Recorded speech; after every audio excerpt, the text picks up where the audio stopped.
साफ है कि पीएम मोदी दूसरे देशों पर भारत की निर्भरता को कम करना चाहते हैं। इसके साथ ही स्थानीय स्तर पर उत्पादों को बढ़ावा देने से रोजगार के मौके बढ़ाने के साथ ही अर्थव्यवस्था को भी काफी रफ्तार मिलेगी।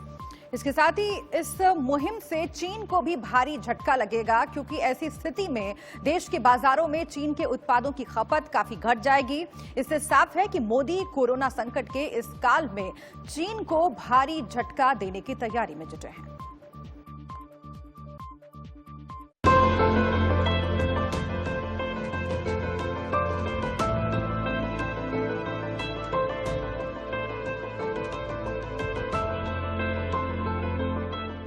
130 करोड़ की आबादी वाला यह देश दुनिया के तमाम बड़े देशों के लिए एक बड़ा बाजार है और वो यहाँ अपने प्रोडक्ट्स को खपाकर भारी भरकम कमाई करते हैं।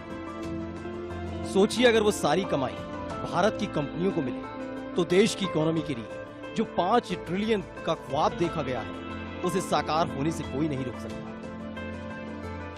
लॉकडाउन के वजह से क्या नुकसान हुआ, आंकड़ा करने के लिए अभी समय नहीं है। हम रिस्पॉन्ड कर रहे हैं जिससे न्यू इकोनॉमी उभर कर आना है और सभी स्ट्रेंथ के साथ उनके बिजनेस रिवाइव करना है। उस रास्ते पे हम चल रहे हैं। भारत के कई देशों से कारोबारी रिश्ते काफी अच्छे हैं। ऐसे वक्त में अगर भारत आत्मनिर्भर होकर सिर्फ अपनी कंपनियों पर फोकस करता है तो दूसरे देशों की कंपनियों का बिजनेस घटना तय है। खास तौर से चीन के साथ रिश्ते तल्ख हो सकते हैं।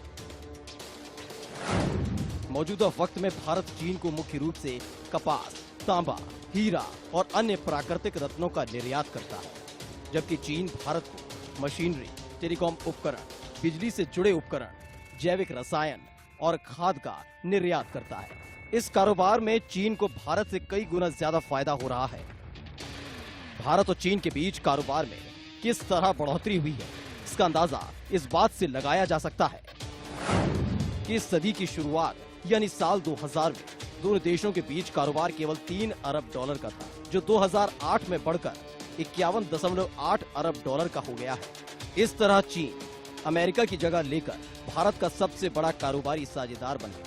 2018 में दोनों देशों के बीच कारोबारी रिश्ते नई ऊंचाइयों पर पहुंच गए और दोनों देशों के बीच 95.54 अरब डॉलर का व्यापार हुआ। पिछले साल भारत और चीन का कारोबार करीब 100 बिलियन डॉलर पार कर गया।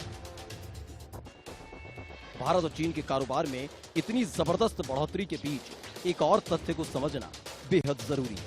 दोनों देशों के बीच कारोबार इतना ज्यादा बढ़ जाने का मतलब यह नहीं है कि दोनों देशों को बराबर फायदा हो रहा है।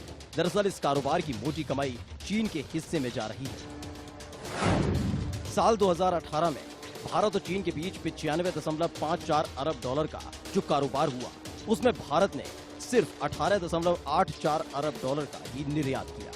इसको दूसरे शब्दों में इस तरह समझा जा सकता है कि चीन ने भारत से कम सामान खरीदा और उसे 5 गुना ज्यादा सामान बेचा। यानी दोनों देशों के बीच 100 बिलियन डॉलर का कारोबार हुआ, जिसकी बदौलत चीन भारत के मुकाबले 5 गुना ज्यादा फायदा कमा रहा है। इस कारोबारी रिश्ते का बड़ा फायदा चीन को ही हो रहा है। देश के बाजारों में चीनी उत्पादों की भरमार है और चीन इन प्रोडक्ट्स के सहारे अंधाधुंध कमाई कर रहा है। अगर चीन के 5 गुना ज्यादा मुनाफे पर भारत को कब्जा जमाना है तो देश को पहले इस लायक तैयार करना होगा कि भारत की खपत के मुताबिक सामान देश में ही तैयार हो। अगर ऐसा हुआ तो चीन के सामान की डिमांड नहीं होगी तो चीन की इकोनॉमी को तगड़ा झटका लग सकता है।